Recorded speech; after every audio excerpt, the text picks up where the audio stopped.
I will say I've never made a bad pick in my entire life. So you guys will see.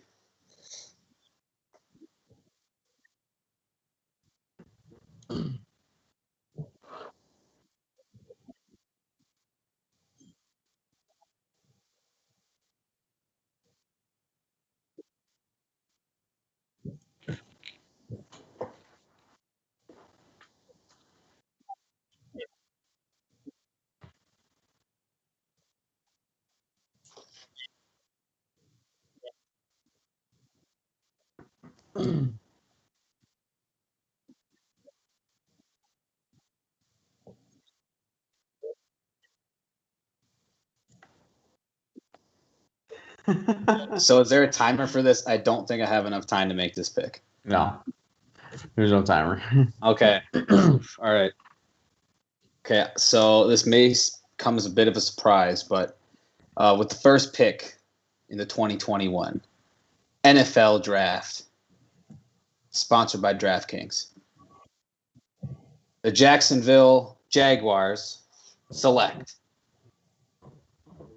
Trevor Lawrence. And that's all I need to say. That's all I got to say. It's happening. It's written in stone.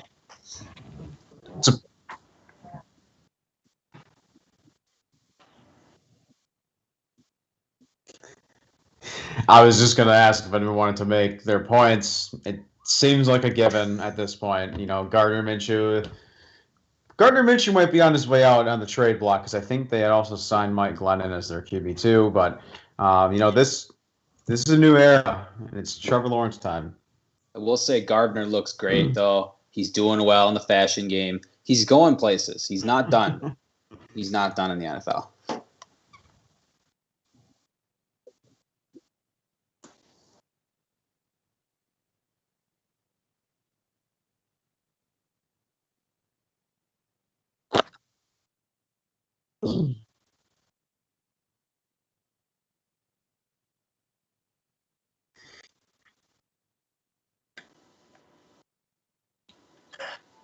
Personally, I think the Jets are making a mistake.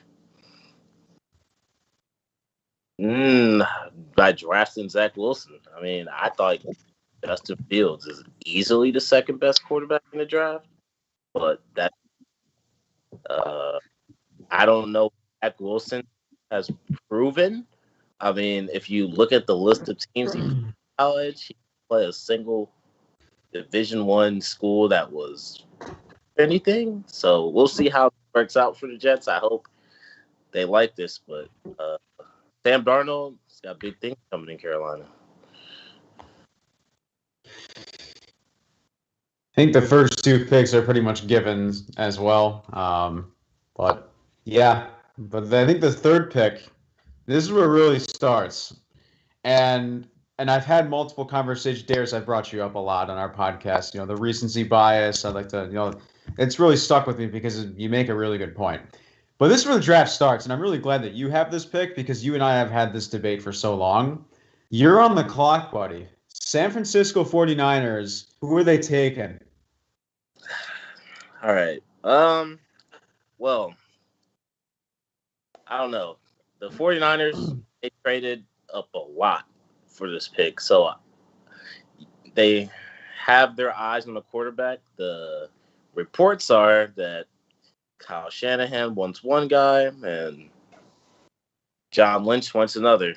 But ultimately, if I were them, I would go with who the coach wants because he has to coach and the team kind of has to revolve around them. So as much as I hate to say this, with the third pick in the 2021 NFL draft, the 49ers select Mac Jones out of them. There it is. If that actually happens, I'll lose my mind. Mac Jones. Quarterbacks, we really think three. Has that ever happened before? I don't know. I mean, I don't think it's happened before. He put up numbers out and broke a lot of records, but we'll see how it plays out. I mean, I think the 49ers are taking a huge risk. I think Kyle Shanahan and John Lynch just put their jobs on the line if this doesn't work out, but we'll see what. I have one point to make real quick. Go ahead. So Mr. Colin Cowherd the other day, I was watching his YouTube, and he made a good point. So out of the top 8 quarterbacks on this whole entire draft board, first read, throwing to their first read, number 1, take a guess at who number 1 is. That throws their first read the least amount of time. So they actually go to their second read, third read, they can evolve off of that. Justin Fields. Justin Fields is number 1. Guess who's dead last? Mac Jones. Mac Jones is dead last. That's all Now, I I say. think it's interesting that Darius was hating on Zach Wilson for not being established when Mac Jones has been surrounded by NFL talent at every position. He's going to end up playing with 4 top 10 receivers by the end of it. And Mike, go ahead. I didn't say I agreed with the pick, but I just think that when you're building around your franchise, you don't want friction with the coach. Like, no one wants a situation with what the Washington football team had, where the coach wanted one quarterback and the GM wanted one, and that we all see how that turned out with Haskins. It was a disaster. I mean, even look to Philly. Look what Philly happened. Howie Roseman, Doug Peterson, Carson Wentz. 2 out of 3 of those guys are out of a job. Coach wanted one, GM wanted another. Like, that's a bad situation to have. And to be real, like, a coach has to be able to coach their team. And so you got to go with the coach wants, to be honest, because at the end of the day, then all the responsibility falls on the coach. So I hope Kyle Shanahan, he's been known for taking quarterbacks and turning them into gold. So I hope Mac Jones turns into gold. We'll see how it plans out. But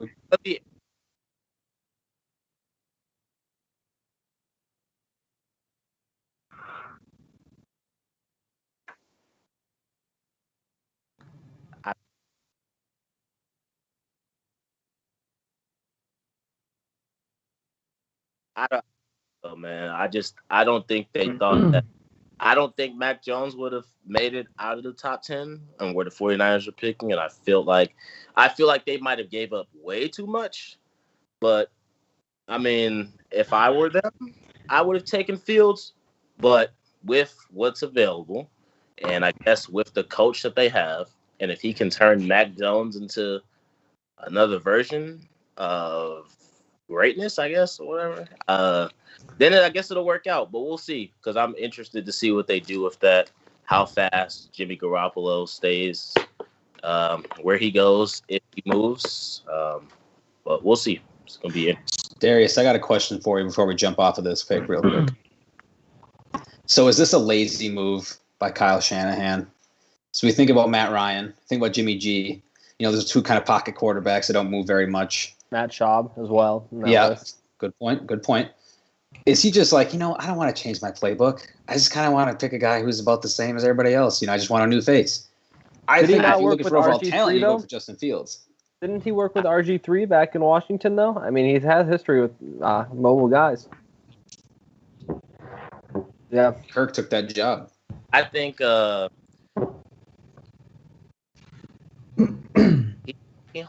with this pick, I think he might have seen something in Mac Jones in the championship game against Justin Fields that ultimately tipped it over. Because, I mean, just 2 weeks prior to that, we looked at Justin Fields against Clemson, and at least in my mind, I for sure thought that, okay, that's the second best quarterback. But, when it came down to it, I mean, sometimes the NFL is really about scheme and fit. And the type of team San Francisco has is where they're not pass heavy. So I don't know if this is the premier position that you take a quarterback. I think perfect just for that system. You have a year to learn behind Garoppolo. Get under your wings. Could have been a potential Kansas City situation. You see how they're doing. So I don't know. We'll see how it works out. I mean, Mac Jones, we wish him nothing but success, but I don't know. It's going to be real interesting to have 2 of the same similar quarterbacks under that same roof. So I hope Kyle knows what he's doing, because his job's going to be on the clock. That's the thing, too, is like when I think of Mac Jones, I really just think of a Jimmy Garoppolo, maybe a guy that's a little bit more polished than Jimmy Garoppolo. But, I mean, Justin Fields, I'll make my point on him whenever he comes up. But my thing, too, is there's one, Bucky Brooks had tweeted this out like a few weeks ago, might have been like a month ago. Mac Jones has only started 17 games. Correct. 17 college football games gets you drafted in potentially the top 3. And the Niners, is it a good fit for Mac Jones specifically? Yes. But is it an absolute one reach, and they're giving up way too much for drafting a guy like Mac Jones?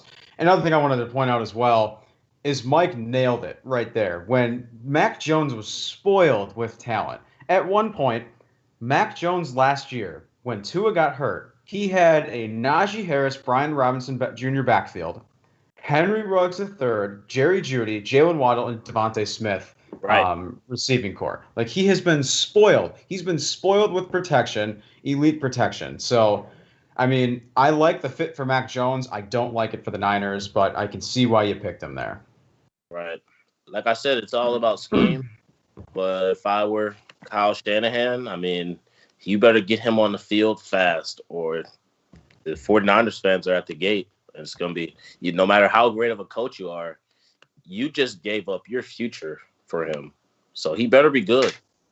Like, he better be good fast, because the NFL, they're not about what have you done for me in future, lady. They're not thinking about the future. They're thinking about that roster of talent that they have.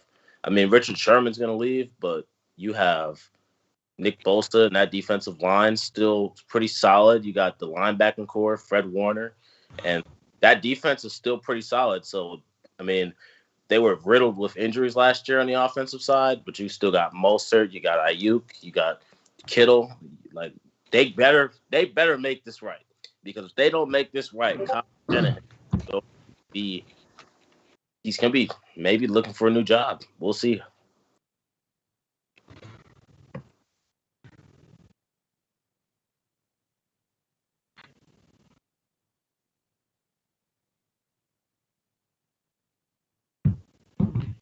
Yeah.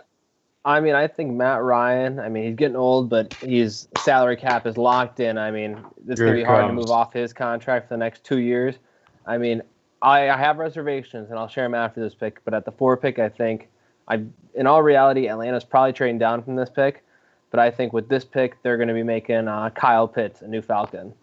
But my big reservations with that are, I think he could almost fit into a Isaiah Simmons role, but on the offensive side. I mean, he's not the greatest blocker, so you're going to have to try to figure out how to utilize him in the offense.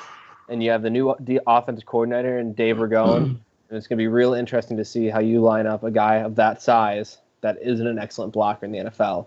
But I guess you don't need a defense if you can just score 1,000 points with Julio Jones, Calvin Ridley, and now Kyle Pitts.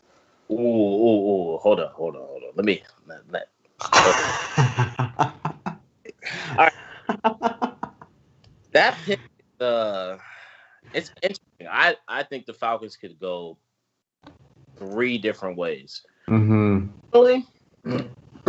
Just from what I hear from a Falcons fan, Falcons fans are done with Matt Ryan.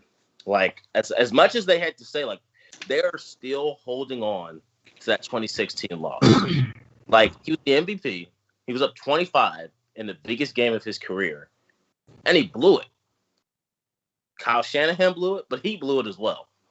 He didn't make plays when he needed to make plays. It ultimately cost him the game. And that roster, he had Julio Jones, Sanu, Gabriel, Devontae. Like, that roster was just really with talent. So, when that comes down to it, you can have as much. Like, we just saw this with Kansas City. Like, you can much offense as you want, but if your defense can't stop a nosebleed, like, you're gonna have a lot of issues.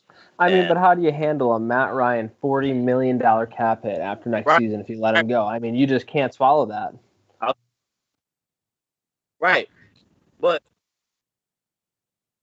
you ever think about a situation where, this might have been a bold pick, but they take Trey Lance there, developmental projects. So you let him play out these 2 years.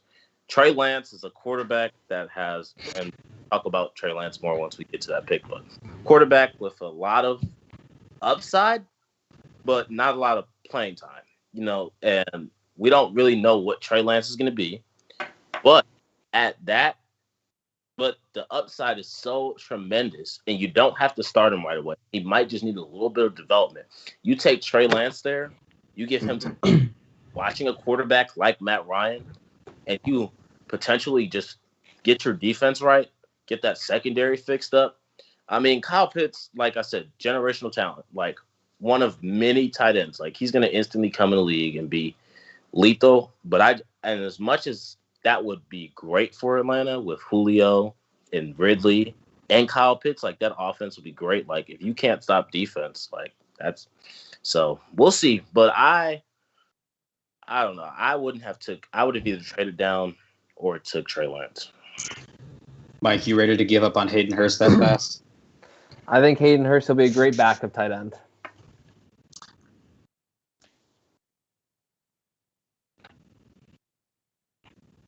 Are you talking about, you mean Dave Ragone? Right.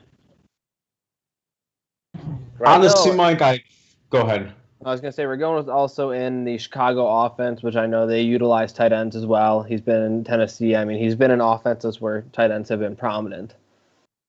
Not great, but they've been featured. Honestly, I fully expected Justin Fields to be here. And then I could have elaborated more on Fields, but we can wait till Fields goes more. But Kyle Pitts, I absolutely think you can consider him a generational talent. And Mike, you had also said he struggles with blocking. The big thing that stands out to him is his versatility, because he's a guy that can also line up as a wide receiver, and he's proven at the college level that he can also win as a wide receiver. And Kyle Pitts can come in, and you're right, Mike. I mean, Kyle Pitts is the starting tight end immediately in Atlanta. I mean, Hayden Hurst, good pickup, but has he done enough to live up to his potential / his contract? Not really, not yet.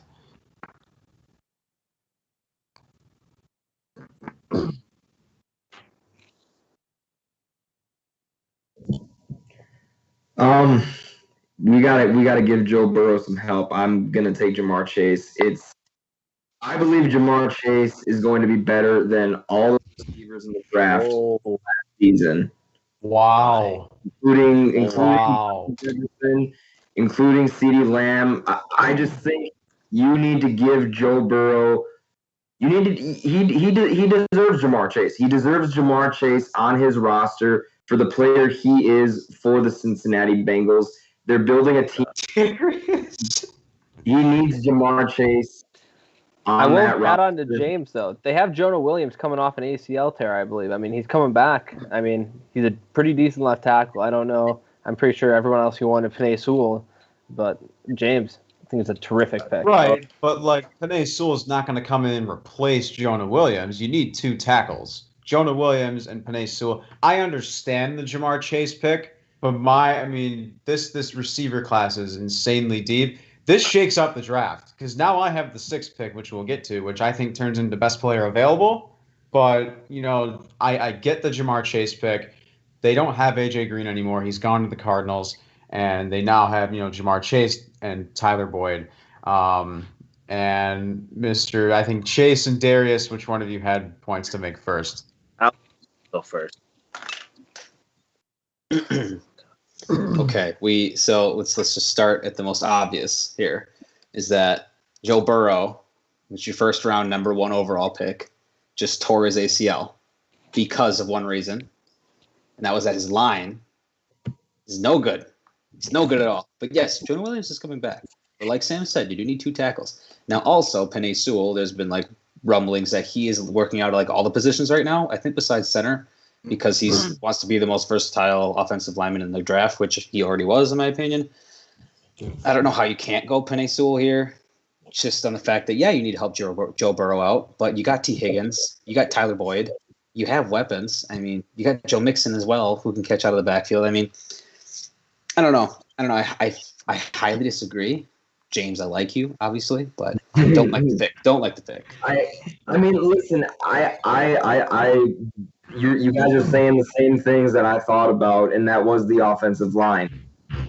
But at the end of the day, you say the names Tyler Boyd, T. Higgins, but I just don't think that's enough. When quarterback, the caliber, if you don't have guys that are putting up the kind of numbers standing out, I mean, Tyler, they're decent guys, but we don't put them in the same breath as we put, Julio Jones, DeAndre Hopkins. We don't put them anywhere near any of those guys. And I just don't think that taking Joe Burrow number 1 overall, you have to give him the kind of weapons that maximizes his potential.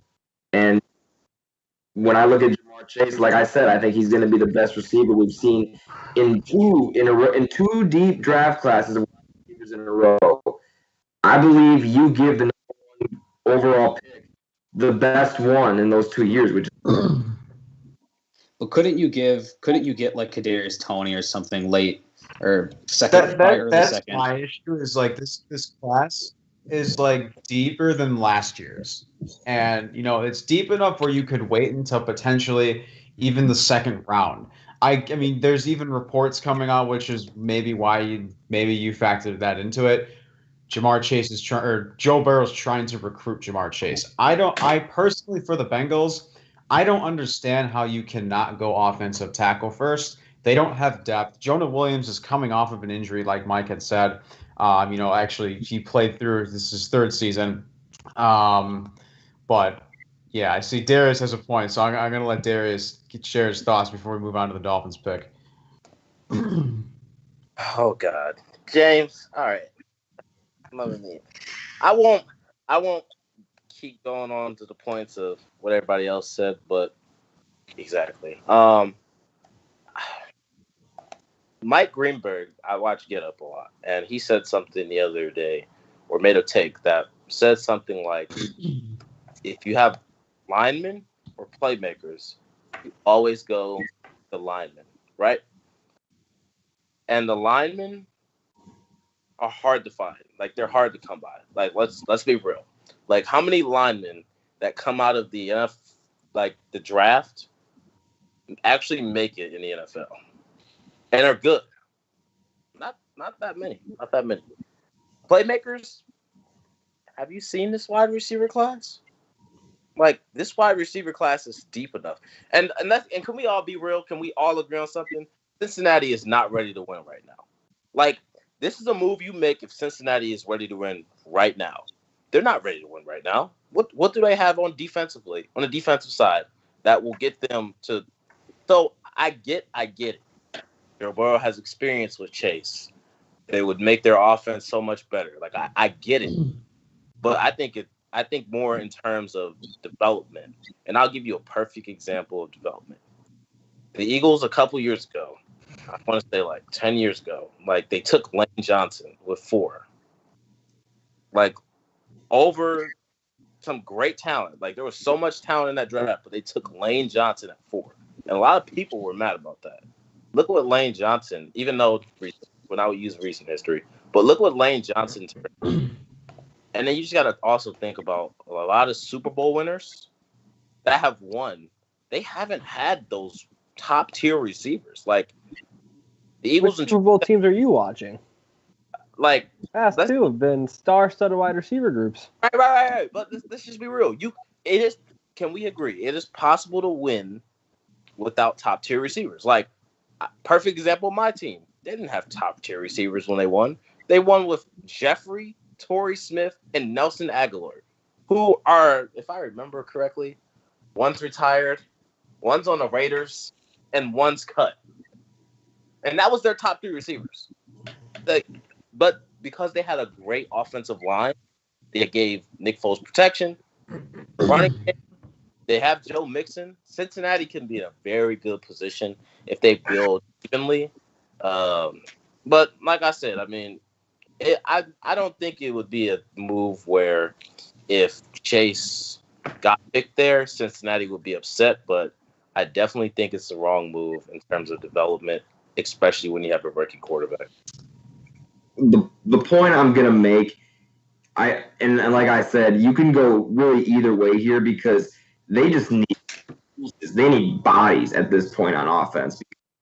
You can't afford to put Joe Burrow in a situation where he's struggling the way that we saw a guy like Andrew Luck struggle in Indianapolis. You can't miss. It's harder to evaluate offensive linemen. Think about this. Look, I mean, you alluded to Lane Johnson. Well, I'm going to allude to let's look at Matt Khalil with the Vikings. He was taken, I think, 4th overall, and he was a bust. And that's something you can't miss. You can't afford to miss when it's this high. If they were picking like 9th, 10th, or 11th, then I would say, yeah, you can go get an offensive tackle. But I just don't. You have the 5th pick in the draft. You didn't have a good year last year. Your quarterback's coming off an AC. You got to get him some people to throw the football.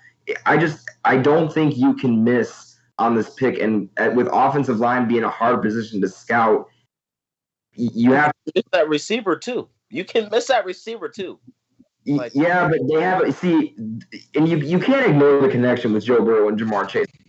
Come on now. We can't just pretend like that doesn't exist. Let's also talk about something Darius ignored. The 4th pick last year, not total bust yet, but Andrew Thomas. Now it has been not that good anymore.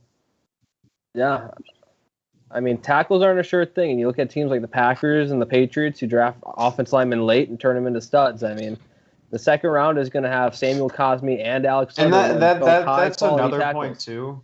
Right. And like Mike had brought up, like look at the history of the Packers, for example. Right. And like the Packers, very rarely do they take guys in the first 2 rounds that are offensive tackles that they picked on. But go ahead, Chase. Okay. Last thing I'm going to say, and then we can move on.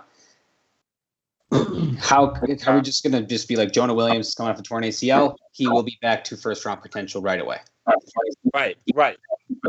Like, if Jonah Williams doesn't come, like, what do they have at tackle? Yes. Who they're gonna put back there? So then you're screwed. Like, you can take Jamar Chase, right? But if Joe Burrow got his face every 3 seconds, what's he gonna do? Jamar Chase is pointless. He can't block.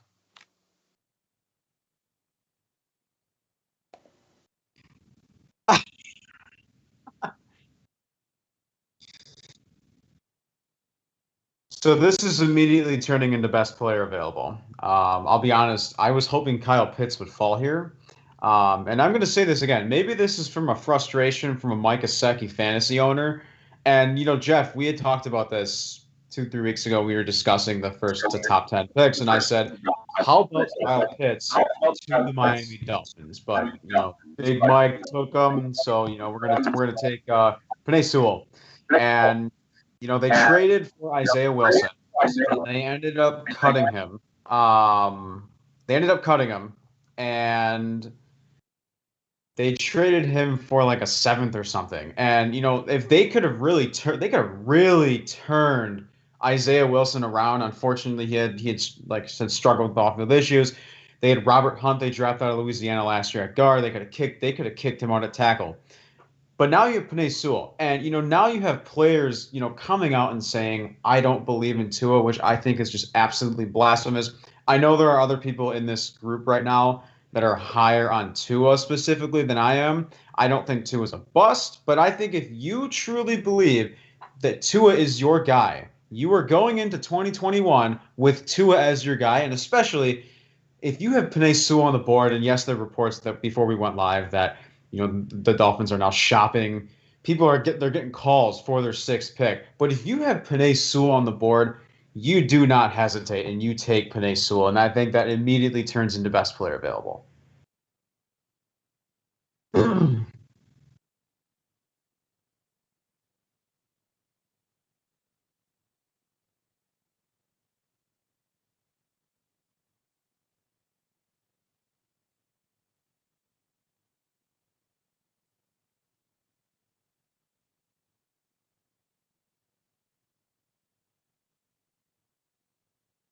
Right. And for them, like, if we're going in this order, like it just makes total sense. Like, I know you just said you weren't that high on Tua, but if you give, like, can we not forget that what Tua did at Alabama?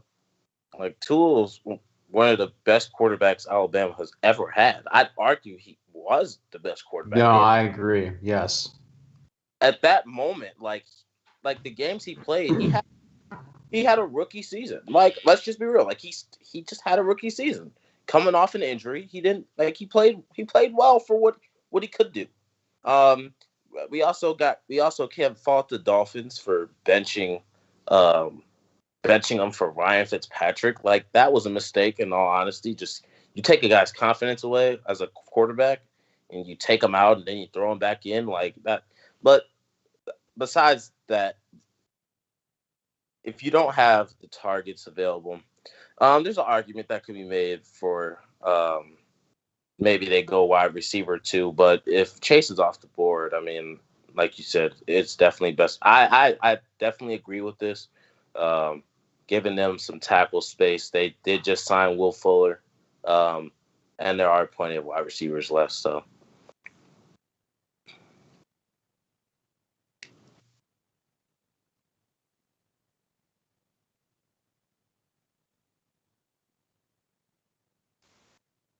I had Jamar Chase here the whole time, which is why I was mad at James to start. But with that, I mean, if you don't have Chase, you have to either go Devontae or Jalen Waddle with the Lions, I feel like.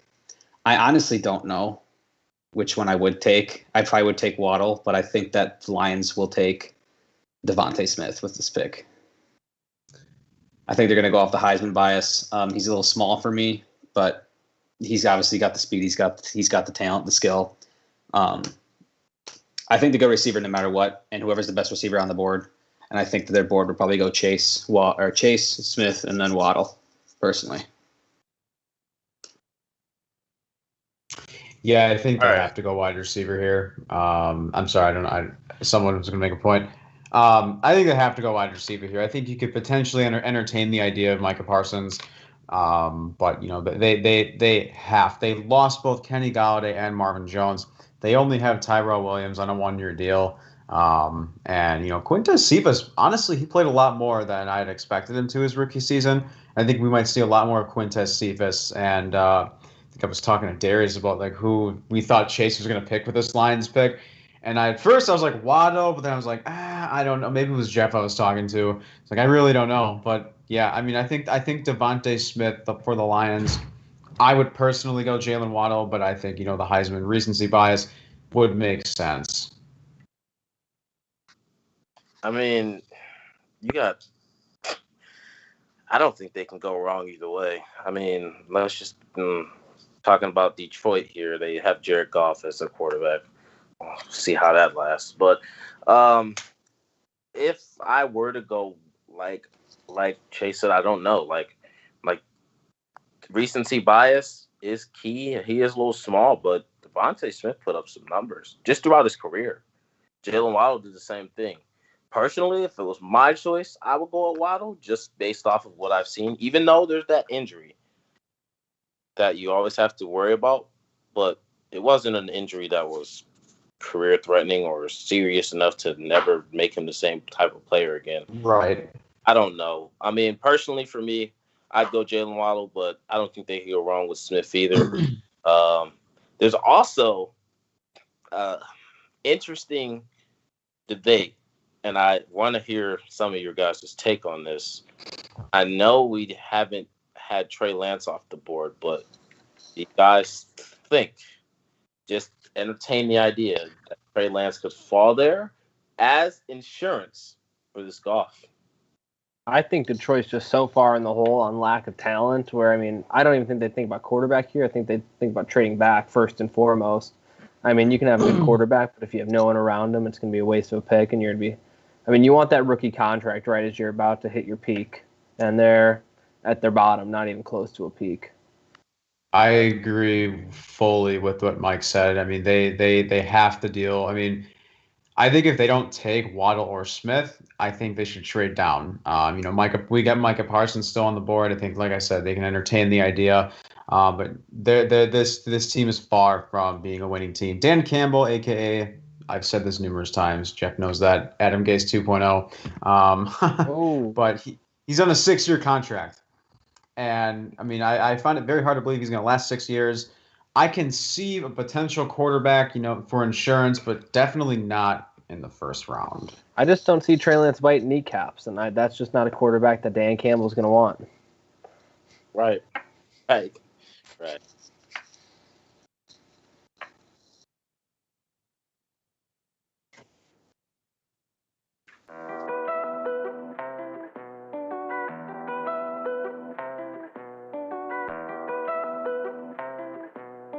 Yeah, we should stop doing filters in the background, too. That might not be helping. Is it?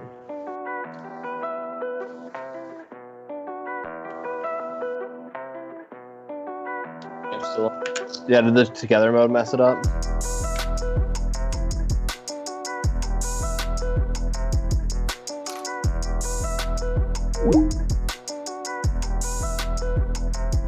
Another 15 on Friday. Is James still on here? Now James jumped. I don't know where he went. Man, I agree with Mike. I think these first 15 picks have been pretty spicy debates. This is taking a while. Yeah, Jeffrey, what do you think of calling it at 16 and then picking up on like Friday and do 17? So I'd rather have good conversation about each pick than to really speed it up at the end. Sorry, I'm muted. Man, that Panay Sewell one. Jamar Chase just messed me up. I was like, dude, That took me back for one. I was like, whoa. me and Darius were both like, what? I didn't know. That's Like Cincinnati is not about to waste their time. No, Jamar Chase, I want him so bad, but he's just not about. They're not about to waste their time. Their line's horrible. James' computer crashed. Their line's garbage. Like they're not taking freaking Chase. Like not a chance. I think the Bengals are taking Sewell. How about this? How about this? What if Sewell's off the board? Then I think you trade down. Trade down. Then I think you trade down for Slater. Absolutely. Yeah, if you could trade down for Slater, that would be the next thing. I think you have to go tackle. There's as the Bengals. Slater over Panay Sewell. Can somebody name the next pick I have?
Oh, wait, hold up. Did we wait? Was the news like just stopped, or did Sam Darnold not just get traded there? Right. So okay. So it. How does it make sense to have 3 quarterbacks on your roster? Teddy Bridgewater, Darnold, and Fields. That is a for disaster. The recipe for disaster, especially for what I mean. They didn't give up much for Sam Darnold, but it's just I just think Sam Darnold's talent was wasted in New York. And I think he's going to have a lot of his weapons back. Like, he's got Robbie Anderson. They lost Curtis Samuel, but he's got DJ Moore there. He's got some. They can grab some late talent offensively in the draft. Christian McCaffrey. McCaffrey's still there. Like, I can't see taking a quarterback here. Like, yeah, like I was. Fields is. Yeah. I can't see them taking a quarterback here. I could see this is the one team I could see trading down. That's their option. Just evaluating what they have, and because I just there's no way. Chase, I know you wanted to say something first. I'm going to say one thing and one thing only. If they take Justin Fields with this pick, the world will literally explode. Why would you take I don't know. Why would you take a quarterback? I don't know. Matt Bull's job will already be on. Do you want to switch the pick or do you want to keep it? Well, you can switch. We're still on the pick. It's up to you. Your pick. Or draft someone again. Goodell will let it go. I mean, it's on you. I mean, it's up to you. It's up to you. Unless you don't want to repick. If you like Justin Fields, it's your pick. You're the Panthers.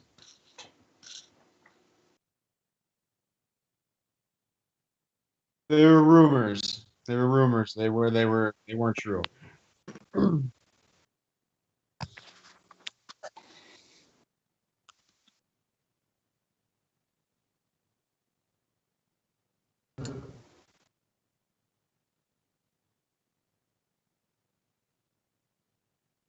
There's nobody available for real.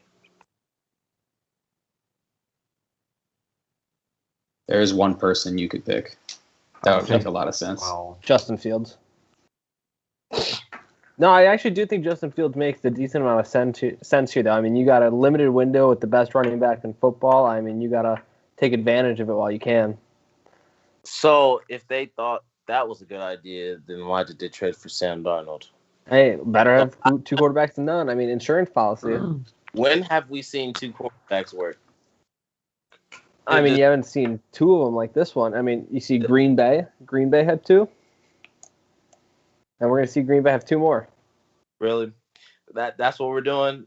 Jordan Love didn't touch the field. Like, let's be real. Philly tried it. We saw how that worked. Miami tried it. We saw how that worked. They had a 10-6 team and missed the playoffs. Like, you cannot have two quarterbacks in your quarterback room. Like, it's all good for competition. And if they take Fields, they have three quarterbacks in their quarterback room. I mean, Teddy Bridgewater's already on his way out the door. But, I mean, when you look at it, it's not viable for them. I don't even think it's viable for them to pick here. I think this is the one team with a real big opportunity to trade down, build their draft capital, and move forward.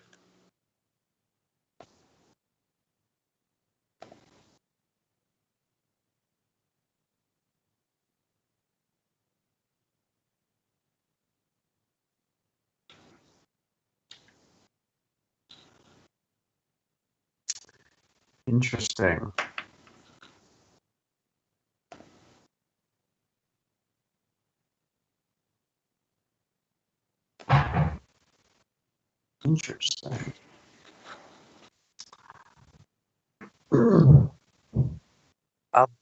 I like that. I didn't even think about him falling there, but I kind of like that with just what they have and how replacing Curtis Samuel. I mean, it's the best thing that they can do there. Just need to focus on the draft, of shoring up the defensive side. Just got to get their defense together.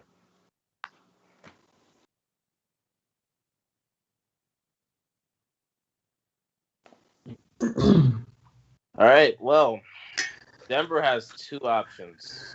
We know John Elway strikes out at quarterbacks all the time, but I think he has two interesting options here.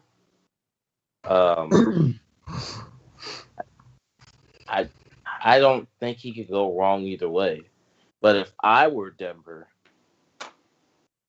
with the ninth pick, I'd take Justin Fields. And I think this is where it comes off the board. And here's why. You have Drew Lock, and as much as Trey Lance, like we say, is upside, I don't think he's ready to start right now. And just with Drew Lock there, like how much better do we think Trey Lance is better than Drew Lock? I mean, I don't think he's that much better. I think they're on par with each other. So you don't really want to get a quarterback that's the same level. With Justin Fields, and I want to hear your guys' take on this because we did say we were talking about this, but Justin Fields is taking a lot of flack and a lot of criticism. Yes. And had 3 successful seasons where or 2, really, and he took his team to the college football playoff both years. Was a pass away, was an interception, a bad route ran by Chris Olave from beating Clemson twice. And this year, I mean, even though it was not his fault that they played 6 games, like he went and beat Clemson again. And this is the flack that he's taken for his record, and just like we know what Justin Fields can do. We don't know what Trey Lance is. And I think for Denver, they can't continue to strike out at quarterback. I just think this makes sense here. So, okay. So a few things. I am beginning to see this both ways because Darius, I think you nailed it when you also said, Denver has not banked on drafting a quarterback. But look at the quarterbacks on the market right now. They should have called. I personally think they should have called for Matthew Stafford. Stafford's a Ram. They should have called for Darnold. Darnold's a Panther. This I saw coming. I mean, I feel like everyone did. Alex Smith to the Broncos, but Alex Smith retired today. Props on his career. Teddy Bridgewater. The one idea I like potentially is Gardner Minshew. But, with the limited amount of quarterbacks that are available on the market, I mean, is Teddy Bridgewater really going to be that much better than Drew Lock? Now, for the other side is you're absolutely correct. Because what's really frustrating is I don't think Fields is going to be a bust. I don't think Fields is going to be great. I think he'll fit in the right system. I'm not so sure Denver is the right system for him. But it depends because I think Vic Fangio could be on his way out after this coming season. But I feel like when people think of Justin Fields, they think of 2 games that he just crapped the bed. Indiana and Northwestern, when it clearly, yes, it was he was part of the problem in that game. But remember, that was the entire team. That entire secondary at Ohio State got exposed against Indiana. And if I'm not mistaken, against Northwestern, where he threw like 2 or 3 interceptions. And then his stock dropped like outside of the top 10, probably, absolutely. And then, like you just said, Darius, the game against Clemson, he goes off. And let's not act like Clemson is doesn't have Clemson has an elite defense. Their defense was not as good as they were, 2 years ago when they had guys like Isaiah Simmons. But they have, sophomore now, Brian Breeze, who I think is going to be extremely good. We don't have to get too in-depth on college ball right now, but, that is when his stock, I think, skyrocketed back up to where it was. And, I think that all goes back to the third pick. We have Justin Fields and Trey Lance available. If the Broncos have both of those guys available, even if they don't take a quarterback, I guarantee you they probably are going to at least consider the idea of drafting one of those 2 guys. And I think Fields will make more sense because, I personally think Trevor Lawrence potentially is the only guy that's ready to start, maybe Zach Wilson. But I think who's closer to starting, I think it's Justin Fields over Trey Lance.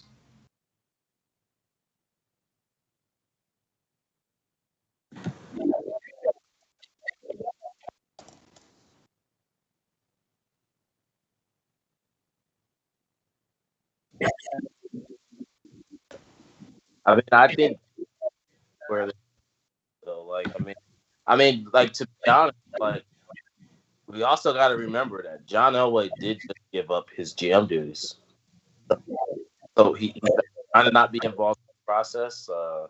I I don't know who their general manager is right now, but I think for him, George Patton, that's his name. I think that if you he brought a new face in because he clearly wants a new direction for this team, and I don't know about fit for sure, like Sam said, but I mean the Broncos do have. They still, they lost Philip Lindsay. They still have some talent on their roster. They have Melvin Gordon still, and they still have Jerry Jeudy. They got like Cortland Sutton, great receivers. So, might have to patch up their line a little bit, but I just don't see how you can gamble on a quarterback like Trey Lance again. We got to remember Paxton Lynch.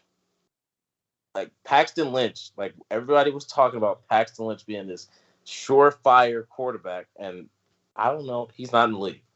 So I think Justin Fields is the answer here. Even if he doesn't turn out to be good right away, I think long term developing in this league. And also another thing, this is the last thing I'll say about Justin Fields. I don't know where this talk comes from about that he's a one-read quarterback. If people need to go back and watch some Ohio State games, let's go back and watch the film of where he takes 3 reads and throws a deep ball to Olave in the college football playoff. So this one-read stuff, it's got to stop.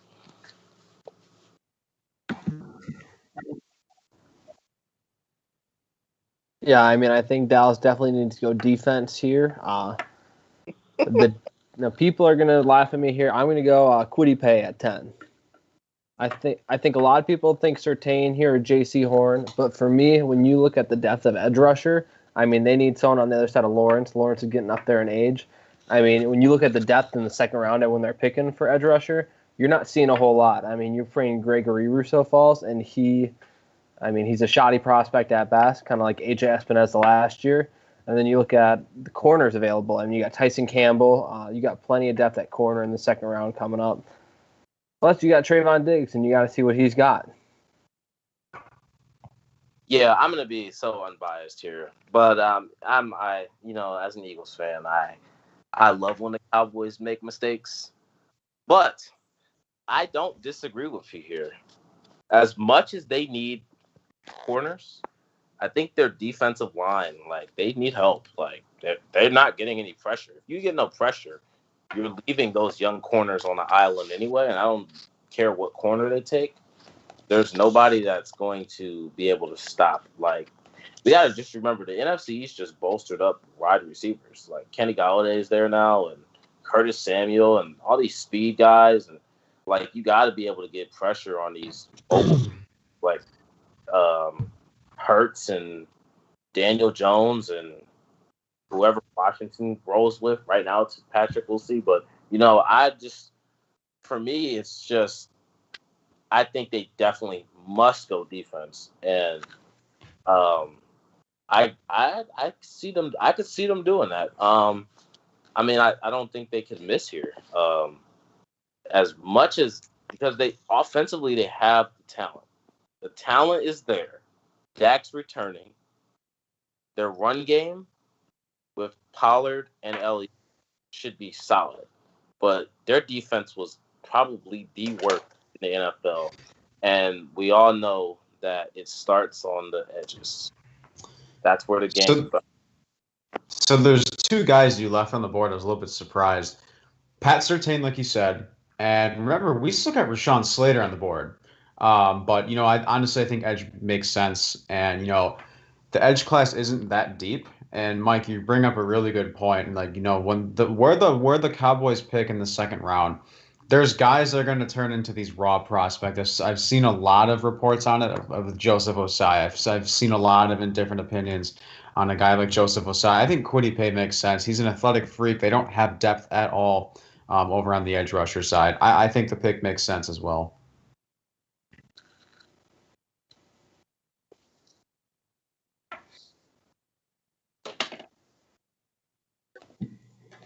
This was difficult for me. I think the Giants they have a lot of needs. They have a lot of different ways that they need to improve their roster. I think they're in a better position than we've seen in past years. I'm going to go Surtain here. I believe that that's a pick you make at this position because I do believe he's the kind of cornerback that has the talent to go in the top 10. And that's something that doesn't grow on trees, and that could potentially change your offense. And the connection that I'm going to make is Minkah Fitzpatrick. I believe he did fall in the top 10. Didn't he go like 11th or something? I believe so, right? He went 12. Yeah. Okay, yeah. So I look at something like that, and it didn't change the Dolphins, the Steelers. So that caliber of a player coming to the Giants, you have Daniel Jones starting to get a little bit more comfortable. You have Kenny Galladay just got. So you're doing things with your offense. Hopefully Saquon can stay on the field. I would go Surtain. Offensive line, obviously, I think, but getting a lockdown corner like that in an NFC East that got a bunch of receivers. You got Dallas with Amari Cooper. You got a football team who's got Terry McLaurin, who is a rising star. Getting them in lockdown corner is something that's going to put them in the right direction. All right. I'll make this quick because I mean, I don't disagree with your point of view. I understand, and I don't know how we all feel about Adoree Jackson or Bradbury, but I mean, I'm looking at a list of their secondary right now, and their secondary is constructed. I think it's going to be one of the better secondaries in the NFL. So I don't think that's a position that they need to fill, right? Not right now. Like defensively, we got to remember the Giants, even though they stink last year, they had a top 10 defense. With so their defense was top 10. Like I don't think necessarily defense is the way to go here. I think, like you said, like offensive line. I mean, even though offensive line, we don't know what Andrew Thomas is going to be yet. Like as much as people, we're not going to say he's a bust yet. I think he didn't play his position. I don't think he had time to really grow into it. We got to remember there were opt-outs last year. Solder didn't come back yet. So, I mean, at the end of the day, I mean, they have a lot of, like you said, they have some question marks. I don't think they have as many question marks as people think. I think the Giants are maybe a unit away from being elite. I personally would go offensive line here, just shoring that area up. But I could see where you're coming from. I mean, even if you add Surtain to this secondary right now, that's the best secondary in the NFC East easily, and for sure, we could talk about the NFC for a second there. So this is a deep secondary class too, and I get the pick, but when I think of the Giants in terms of team needs, I think offensive line as well. I also think edge rusher, but Mike took Kwity Paye off the board to the Dallas Cowboys. The elite Rashawn Slater's on the board. Elijah Vera Tucker's on the board. You got two versatile athletes that are just still on the board. But Surtain makes sense. I'm a little bit confused, to be honest with you, why Surtain has been falling a little bit. I mean, I have not seen any reports in terms of his injuries, but I get the pick. I mean, Logan Ryan recruited Adoree Jackson. And I have a feeling you might have factored in, Adoree Jackson did not live up to his potential at all in Tennessee. So, I mean, I think it makes sense. I think another conversation to have here potentially is, I mean, you got Daniel Jones. What has he shown you? We still have Trey Lance still on the board. Right. I was just about to ask that. I mean, no. We got no. But at some point, the Giants are creating a roster. I mean, like Derry said, top 10 defense. You got the receivers, too. If Daniel Jones can't put it together this year, I mean, and another there's thing, obviously too, a link there. Right. And I was listening to a draft podcast with Mel Kiper and Todd McShay. Todd McShay said exactly that. Like, Daniel Jones has no excuses anymore. And, you bring in Kenny Galladay, who's extremely underrated. Kyle Rudolph, yes, depth piece. Evan Ingram can't stay healthy, but still a decent tight end duo. Darius Slayton, Sterling Shepard. He has no excuses at all whatsoever anymore. So I think this is his prove it year. Daniel Jones is under pressure. So I can understand why, entertaining the idea of taking a quarterback. I understand it. But yeah. One last thing is like the Daniel Jones is on the clock. Like, just being real. Like, this is his year. Prove it year. And if you shore up that line and you give him and he's still not cut it out, then here it's time to start the quarterback. I mean, it's for that reason, but is it for that? It's almost for that reason why I think you go Surtain, because, like you alluded to earlier, the guys on offense, Thomas, who they have coming back, who haven't exactly proved themselves yet.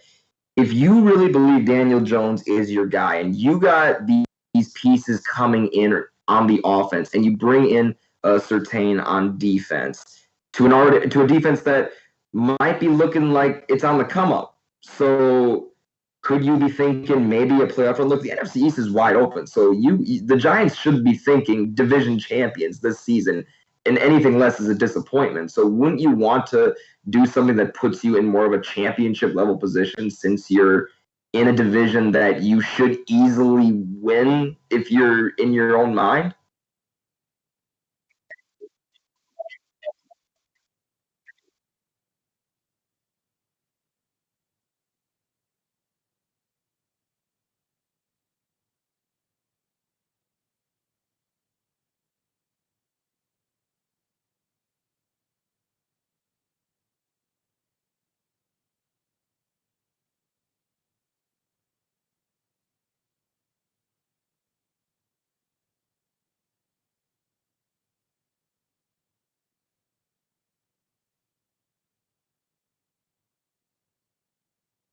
Also, how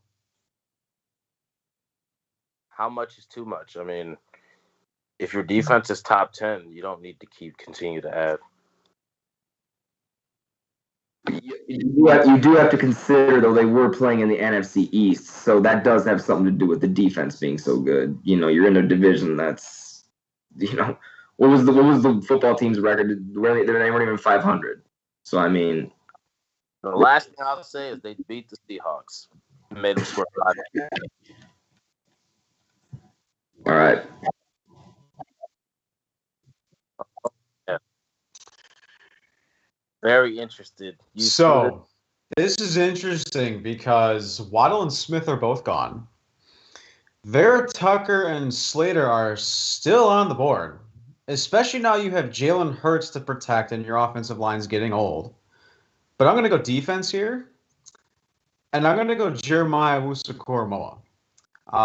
This is a guy that doesn't have, elite body for. Oh, come on, They do not have a true linebacker. This pick, I personally think this pick makes sense. He's not a true linebacker, Sam. Though. What has he done at the college level to think that he hasn't been a true linebacker? I think he's athletic. He's an athletic freak. He can make plays from all over the field. He's the second best linebacker. I think he is a top 15 talent. Is there a reason why you took him over Micah Parsons here? Yeah. Excuse me. Goodell. I was gonna say you just made my pick next really easy. Micah Parsons as being selected here. I thank you, Mr. Erb. We don't have any of our picks written down like on the sheet. I think the audience can see it, but it's tough. But taking notes and like we are gonna take Micah Parsons. Thank you. They don't.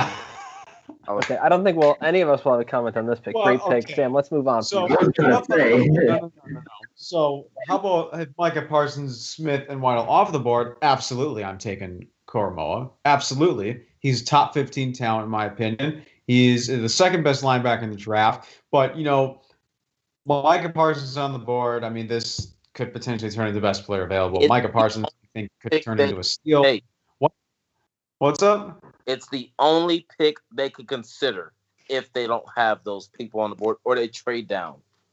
And like you said, I personally have not watched a lot of him, but Michael Parsons played excellent, and the Eagles linebacker very much so. I mean, they added Eric Wilson, who I think is going to be a very good complementary linebacker, but I mean, they need a linebacker. They need a person to take charge of this defense, and I don't really care too much about the so-called character issues that Michael Parsons may have. It's never been proven yet. So we'll see what happens. But the guy's play speaks for itself. I mean, at one point, we're talking about him in the top 10, possibly at 3. Like, if we go back a long time ago, he was at 3. Yes. So I don't know why he's dropped so far. Yes. I don't think the Eagles could screw this up here. Like, I mean, I know there was some talk about Christian Barmore maybe falling to them, but not that high. I mean, I think there's a strong chance Barmore's not first round. Secondary pick, but as just doing straight analysis with the team that they have, you need to start getting this defense right. I mean, Jalen Hurts is only a rookie. Their offense is not great. So when you don't have a great offense and you don't have a lot of options when you're cash strapped because of Carson Wentz, you got to start building a draft, getting younger, start building this team up from the bottom. And defense is where you have to start. Like Michael Parsons is the only pick here if they don't grab a wide receiver. I'd much prefer a wide receiver being available. But if those top 3 are unavailable, Michael Parsons is the only pick here. Yeah, I mean, I don't, and to me, I think it's a miss to me as it is to you guys, some of you guys as well, as to how he's fallen so far. Personally, this is where I would go if I'm the Atlanta Falcons. You know, we can debate that all we want. I just think he's too good. His production is there. His ceiling is too high. My Vikings are a few picks away. If this really happens, I'm going to be on the edge of my seat. But yes, if the Eagles can get Micah Parsons, that's going to be huge. I mean, when Sam didn't take him, I was about to say that is Jalen Reagor or Justin Jefferson. All over. Yeah, literally, I don't know how they could do that. Micah Parsons is the guy for them. And just think about this. If they traded back, got a first-round pick just to get Micah Parsons, who most teams would have had with 1 pick, like, Howie Roseman, to me, is not a great general manager, but that would be one of the best moves he's ever made.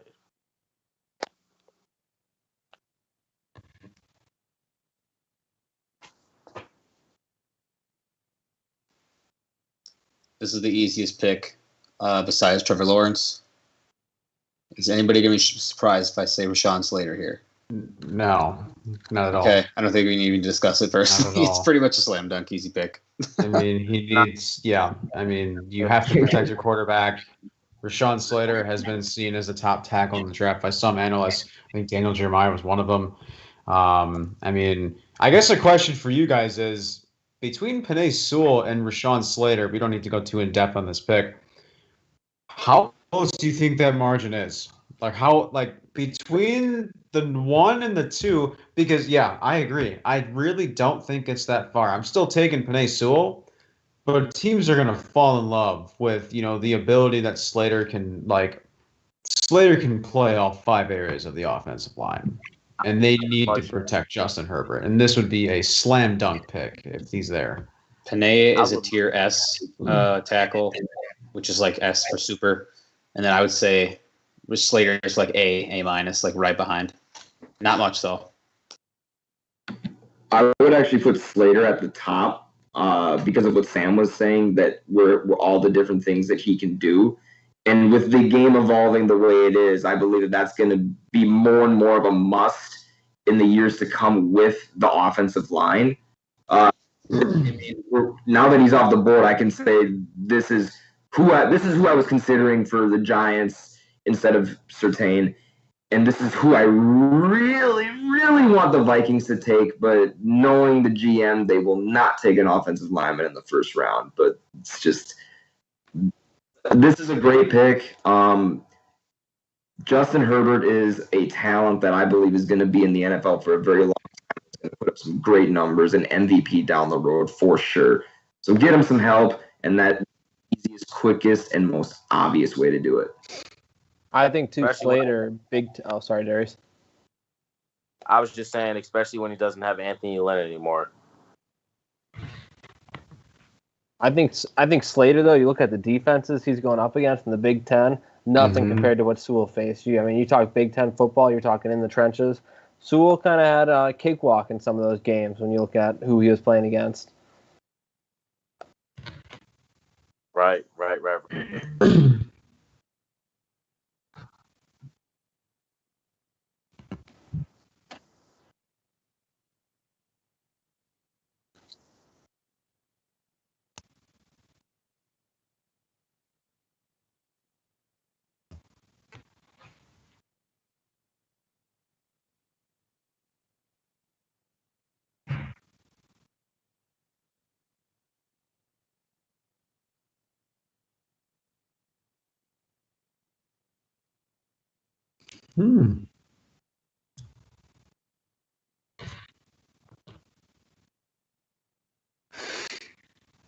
There's one guy that's still on the board, and I'm thinking of, I got him on the top of my head. Let's rip it up.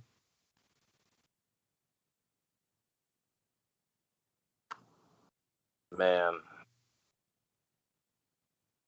Okay.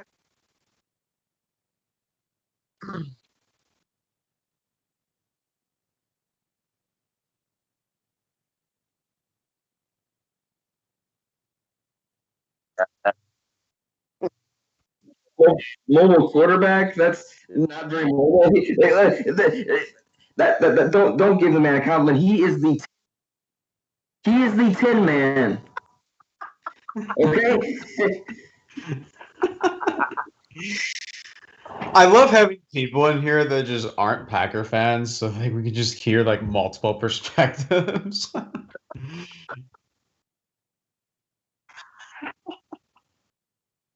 Yeah. It's like okay.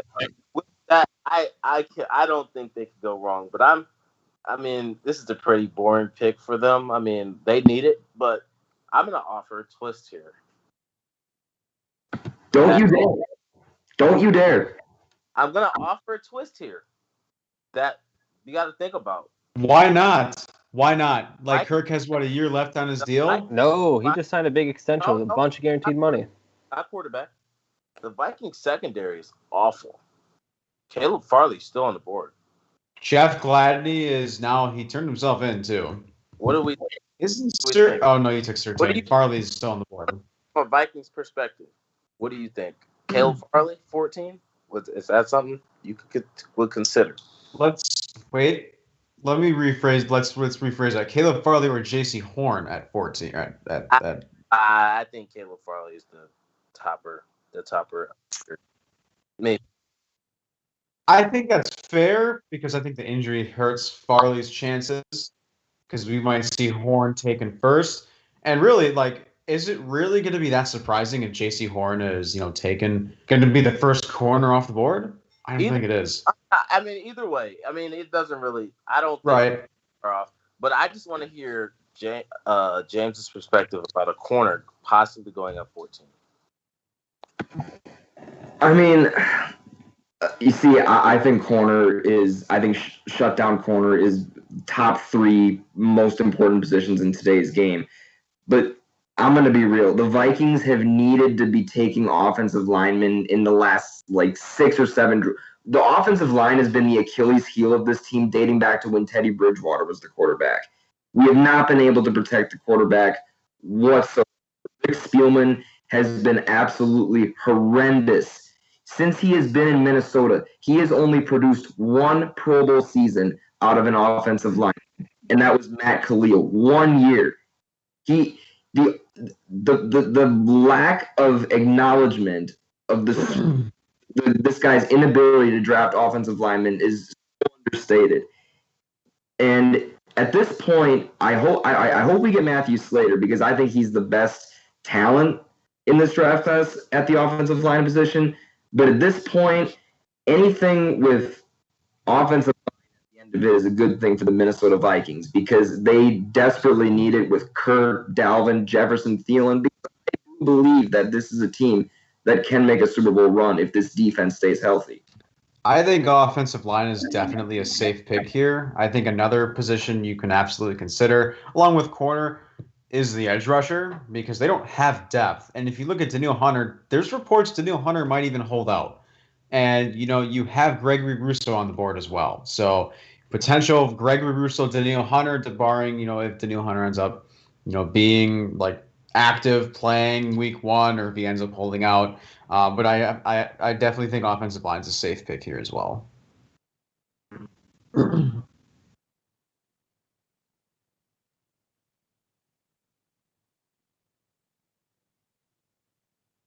Mm-hmm.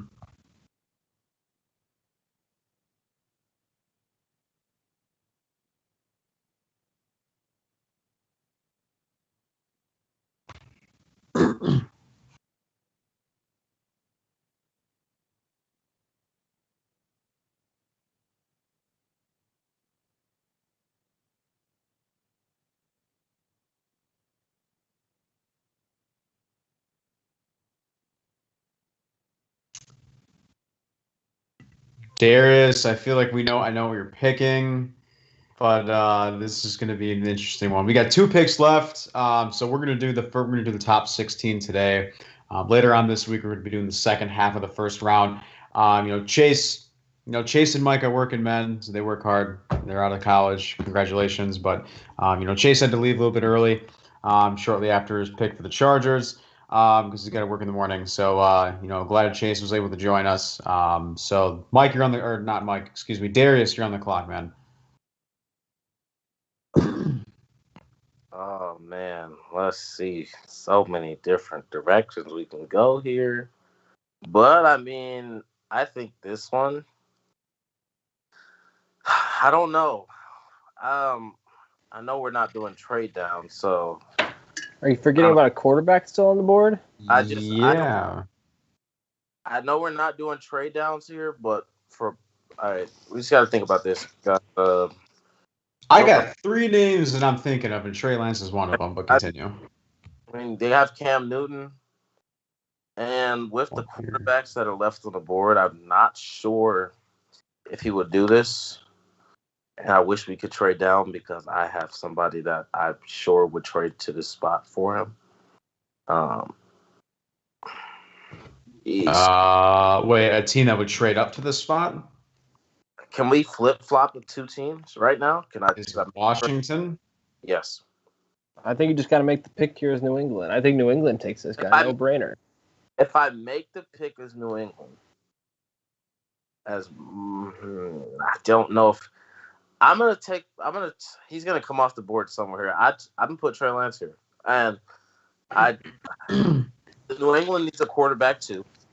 I'm not necessarily sure if they would take Trey Lance here, but I mean, I think with the options that are given to them, they would trade down. To be real, I think Washington was in a perfect position where Belichick could be looking to gain some assets and draft, trade on down and grab Trey Lance. I mean, it's a very low-risk move for Washington to trade down, especially with the defense that they have.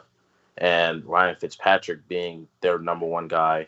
I mean, we're not even going to discuss Heineke because I don't know where all this hype around Taylor Heineke started. But to focus really on the Patriots, I mean, they have Cam Newton in the waitings. It's going to be their starter this year. And I mean, Mac Jones is off the board. So when you really just think about what the Patriots have, I mean, Edelman retired, guys. Like, that's bigger news than we really thought about. And there's no really receiver who I think they would trade up to high enough. So just with Trey Lance, though, I think, like I said earlier, low risk. Take him here. Could be the guy of the future. Because could also be, Josh McDaniels. We'll see what he can do. Josh McDaniels was a playmaker, though. He did coach Tom Brady for years and years and years, but I don't know. I just think that to be real, I don't think the Patriots are going to go here. I think they will if they don't have a choice, but I think the Patriots trade down. Interesting.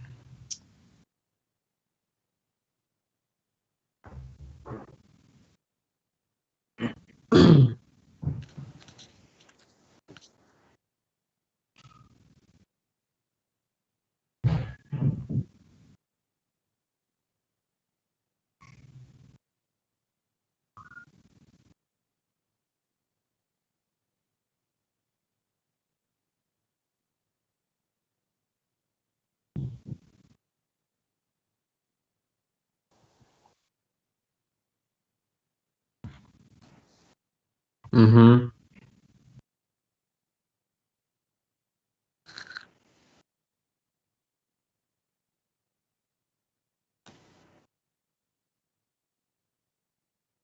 What I would argue that they did have faith in him.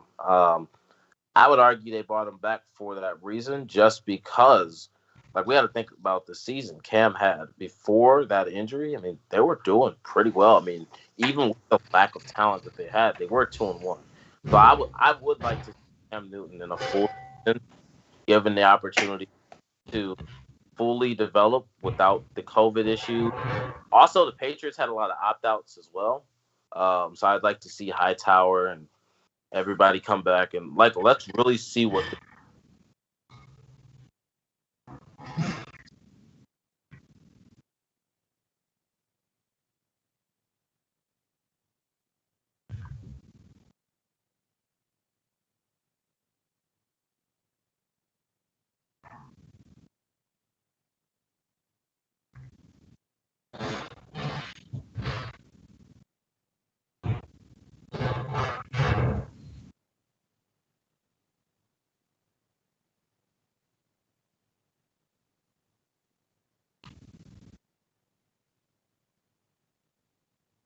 right.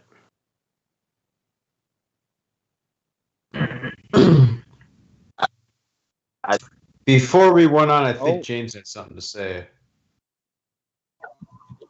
Oh, I was honestly just going to say, I think that, knowing Belichick, I think we'll see him going defense too if he can't find a suitable. I think they're going to trade the pick. But what about Newsom? Could you see them going that? Because I do believe that Belichick is going to want to get more depth on that defense, because a lot of these pieces that he has, he's not going to be able to every single one of them long term. So it is something to watch. You never really know with Belichick. Newsom hasn't played a full season yet at Northwestern. He shows all the potential, but the guy can't stay healthy. That is true. I don't know. See, I'm a big Newsom fan, but Farley and Horn are still on the board. That is true. That is true.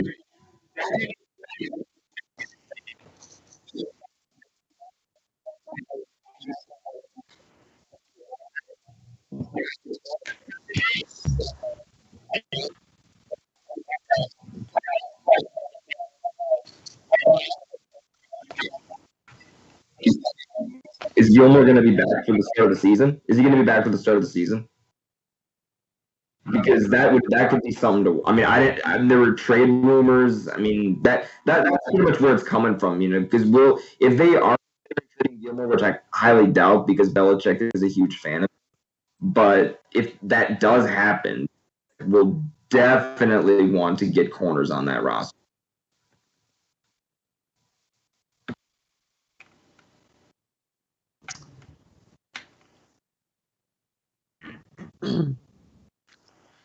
All right, I'm a little upset at James there because you led me right into it. You're talking about mentoring with Cam Newton, Trey Lance. I thought there was a perfect opportunity here. A lot of people think Arizona's need is offensive line. You look at they have DJ Humphries. They just had a Rodney Hudson, and they got Calvin Beachum. There is one player on this board that screams potential, unlimited potential, and that'd be Jalen Phillips out of Miami. I mean, unlimited potential at the edge rusher right there. Who better to learn from the great J.J. Watt?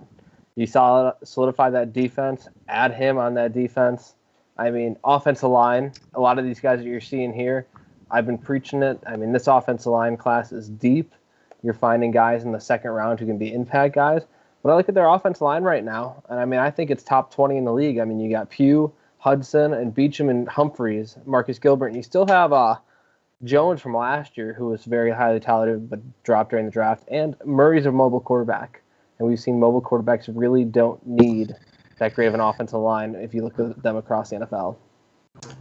So I fully expected J.C. Horn with this pick, but honestly, like, there's no edge depth. Like, even after the signing of J.J. Watt, I don't necessarily think the Cardinals should rule out, or at least are going to rule out an edge rusher, especially if you look at the depth of the secondary. You know, Jeff and I were talking about this. Like, there's a few player and team fits that I think are just matches made in heaven, and I think J.C. Horn at the Cardinals is one of them. But I definitely think Jalen Phillips here still makes a ton of sense. You know, I mean, the opt-outs of a lot of these guys, like Gregory Rousseau, helped guys like Jalen Phillips. Unfortunately, hurt the draft stock of Quincy Roche. Jalen Phillips has a lot of upside, and, you know, learning behind guys, being that rotational guy for like a year or two. Even though I think he has the potential to compete for a starting role. You know, I think he'll really benefit in the defense with the Cardinals, who with Vance Joseph has done a tremendous job turning them around. I mean, I think you got to look at the Cardinals' history too. They are ones to take risks. I mean, you look at Robert Demichi a couple years back, a lot of trouble at LSU. I know that there's been some questions about Jalen Phillips' character here and there. You even look back to the Honey Badger. I mean, some of these questions about character and leadership. I mean, the Cardinals are a team that's ready to take that on, especially with someone as talented and unlimited talent as Jalen Phillips.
Can we look back to Tennessee, though, where they had a Dory Jackson, and let's see how that mentoring went there? I mean, that's kind of a question you got to ask.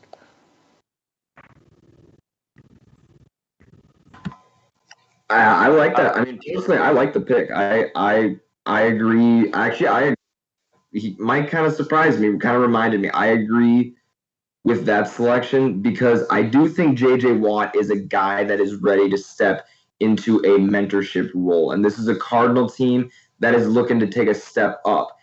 And good thing to be in when you are in a mentoring situation because winning helps everything in the NFL. You know, you go to you losing teams like the Detroit Lions, hard to develop there when you just don't have that. Kyler Murray, DeAndre Hopkins, now newly added AJ Green. You added JJ Watt. You added Malcolm Butler. You added guys that have been there before. That's a situation that's going to be great for any player that steps into that locker room, and especially with a guy that has that high of potential. So, Mike, I'm actually going to agree with you on that one. I think that Phillips is the guy for the Cardinals in that pick. Horn is not a bad pick. I think he will benefit a lot from that. My question with that would be more of playing time and is he going to see the field enough in year one? And I think with a Cardinal team ready to take that next step, I think Phillips would see the field a little more, have a little more of an impact right away to a team that's looking to make some noise. I mean, Yeah, I mean, I don't think they could go wrong either way. I mean, like you all said, I won't harp on everything, but I mean, the biggest thing that I think I could add is that, I mean, they did lose Patrick Peterson to the Vikings. To James' Minnesota Vikings. So that is the pick. I'm telling you guys, that is going to be the signing of the year. That is unbelievable. I mean, it's going to be real great when he's locked down on a 6-10 Vikings team. I mean, yeah, we're coming. We're coming for that division title. We're coming for that North. You watch. You wait. That's a bit premature, but anyways, you know, like with that loss, I mean, I think, like you said, like their defensive line is good, and I just think that you can find other options in the draft as far as mentoring, because I think anybody can be mentored, especially by a guy like J.J. Watt. But you know, for me personally, I'm looking to fill holes, and when I think about the holes that are on this team, I mean, even when they had Patrick Peterson, like Patrick Peterson was struggling last year, and I think they're scary. I mean, Buda Baker's there, and it's great that he's there, but cornerback wise, they need some help. And I just think that, I mean, if they took Phillips, it's not a bad option. I personally would go with Horn, but if he's available, I'd take the corner here. I just think they could use that. Focus on D-line and the rest of the draft. I mean, you got, like you said, you got Watt, you got Chandler Jones on the other side. I just think that's not a huge need as necessarily as corner is. I mean, think about going to any of those NFC West games, and all of a sudden you got a young and upcoming Jalen Phillips, J.J. Watt, Chandler Jones all coming at you. I mean, your corners don't need to be great if they can hold coverage for 4 seconds. And with an interior D-line class just not deep at all. Think about the guy. Look, there's 3 guys who I think the Green Bay Packers should absolutely be looking at on the market. Geno Atkins, Kawan Short, I believe, is still on the market. Sheldon Richardson got cut the other day. I think it was Friday he got cut. That saved the Browns $12 million in cap space. So I mean, there's plenty of talent out on the market right now where teams like the Cardinals potentially, or the Packers could sign one on the market over drafting one.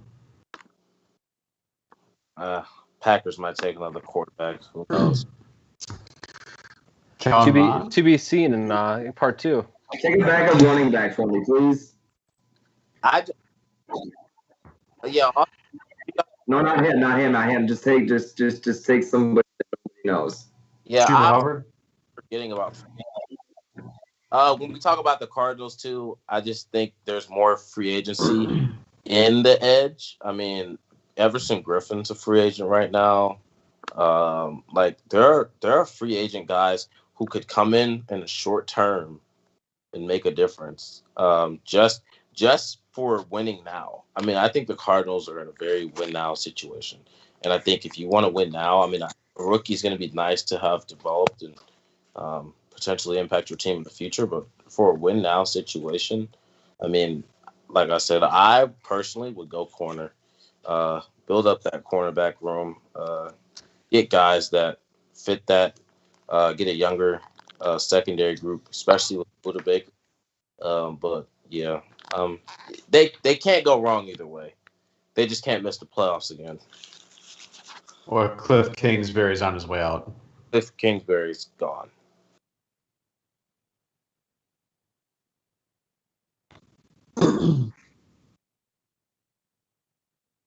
Not with that. Hopkins, AJ Green, Christian Kirk, like you got to be gone if you don't make the playoffs. Especially with the way that they have changed the playoff structure, where there's 7 teams. Like we got to really think about. Yeah. The Chicago Bears made the playoffs last year. The playoffs. The Cardinals didn't make it last year. They played the East. They played the NFC East, and they didn't make the playoffs last year. So. Cliff Kingsbury coaches that's on the hot seat. He's definitely on the hot seat. Especially with the roster they developed. Steve Keim, the general manager, a lot more pressure on. Remember, before the 2019 drafts, Steve Keim was rumored to be on his way out before the 2019 draft when the Cardinals took Kyler Murray. Yeah, but I don't think the job is as much of a risk as Cliff Kingsbury. I think there's more risk. They have another 8-8 season. I think they have to go in a different direction. I wouldn't read too much into it yet. I mean, that's a tough division. I mean, if you finish 9-7 in that division and miss that last wild card spot, I mean. Yeah, but you got to think about it. They don't have to win the division to make the playoffs. I mean, there's 3 open spots. I mean, let's think about because can we really? I know that we're going to talk about the NFC West being this tough division, but let's really think about the teams for a second. Does anybody else think that Seattle is going to finish 12-4 again? No. I think we see Seattle above 10-6. I mean, Seattle every year we always think regression is going to happen, and we rarely see that regression. Russell Wilson carries that team year in and year out. That offense is too good. Seattle's that offense is way too good. You got Lockett, Metcalf, and you got Jamal Adams and Bobby Wagner on the other side. I mean, that star power. Okay, so they Seattle. The Rams, I mean, they took a step up at quarterback. It's huge. But at the same time, their defense still very, I wouldn't say questionable, but their linebacking core is not great. Something I think they need to focus on in this draft. But the Rams maybe be 10-6. And then what's the last team? The 49ers. Like, we really don't know what the 49ers are going to be. So, I think we know the 49ers are going to be above 800 team. I mean, I think team. the Niners. So think about this. Like, the Cardinals, I'm not saying they have to win the division. They're going to be a tough. I think it's the Cardinals. I think it's the Seahawks and the Cardinals right at the top. Like, and I just can't see the Cardinals screwing. I don't know about that. The divisional games are going to be the decider. You're getting a fully healthy. You're getting a fully healthy Niners, who I really think they're an offensive tackle away. I mean, they overpaid Trent Williams. Richard Sherman's gone. They don't have that other guy out next to Jason Verrett. Jimmy Garoppolo. Garoppolo's a winner. You see when he's played, he doesn't lose games. I just don't. Okay. He's a gamer. He's the reason they lost the Super Bowl. They also.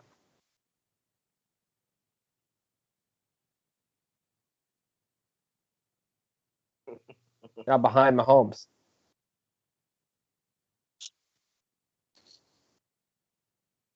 Right. All right. I also wanted to bring up one more thing. How high do we think the Rams are going to go? I mean, I think they're going to be much better. I don't know. I think there's a ceiling with Matthew Stafford. And I think that ceiling goes to the NFC Championship game with a blowout loss or one playoff win. I think that's the ceiling with Matt Stafford. I think that's fair. Fair. I think that's fair. And yeah, how about this? Because I mean, I think Darius and I were talking about this too. If they don't win the Super Bowl or get anything less than a Super Bowl appearance in the next 2 seasons, because they already said Stafford is playing out the rest of his last 2 years of his contract, and then he's a free agent. They have no plans unless, of course, he just goes off, has his MVP season over the next 2 years. Sean McVay's on the hot seat. Did the Packers not say a year ago, though, they have plans moving forward at quarterback? And look what Aaron Rodgers just did. I mean, quarterbacks, I mean, age is just a number now. Packers also do not have 7 first-round picks for the next 7 years. Like, you don't have a first-round pick until 2025 or something like that. Like, the Rams' last first-round pick, ironically, was Jared Goff. Like, just to be honest, like, the Rams cannot build for the future anytime soon. So if you don't win a Super Bowl with Stafford, somebody's got to roll for this. Somebody's head's got to roll. And it's either going to be the GM or it's going to be Sean McVay. Or a combination of both. Yeah, I don't see the Rams. For me, the Rams are just a team that they got a lot of good players, but they just don't have enough great players. They don't get over the hump. I think Sean McVay's a great coach. I think that what he's done with that franchise, considering where they were before he got there, is pretty incredible. Getting them to a Super Bowl, making them a constant competitive contender. But Stafford, Kupp, Woods, fluctuating running backs. It might be good enough to get you to the playoffs. It'll make you competitive. You got solid defense, but at the end of the day, you need some star power. You need guys that are going to be difference makers, and they just don't have guys really outside of Aaron Donald and Ramsey that are really big game changers. Offensively, you're looking at a lot of B pluses and no A's on the Rams offense. I was B saying, minuses. as much as we hyped up their defense last year as being like this great defense, like when we really look at the Packers game, like it just proved like their linebacking core was not great enough to stop Aaron Jones. Devontae Adams, I mean, he moved all over the field. And Ramsey's not traveling, so if you take away their best two players, double Aaron Donald and Ramsey, like if we really just take that away, like what do the Rams have on defense? John Johnson's gone. Troy Hill's gone. Like, we really got to start talking about the Rams' defense and how they're going to build their defense up because they don't have the pieces.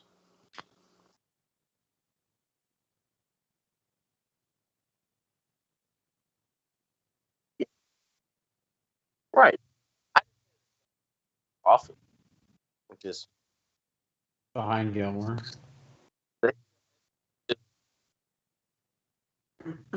they need to like they lost pieces defensively. Like nobody's really talking about that, but they lost some pieces, and they gotta find a way to add pieces back, and maybe not even just in a draft, like free agency. Like there are a ton of free agents that are still available, and I know they don't have so much money, but they really got to start looking at some of these cheap 1-year deal minimum veteran contracts and see if they can make some splashes out of nothing.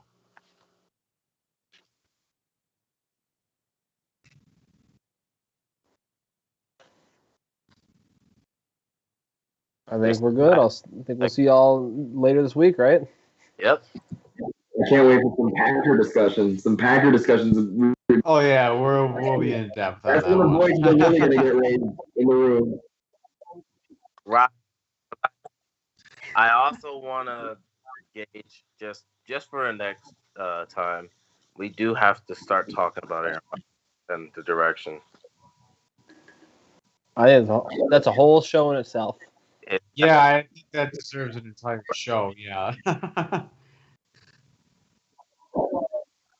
It was fun. Right. Great show.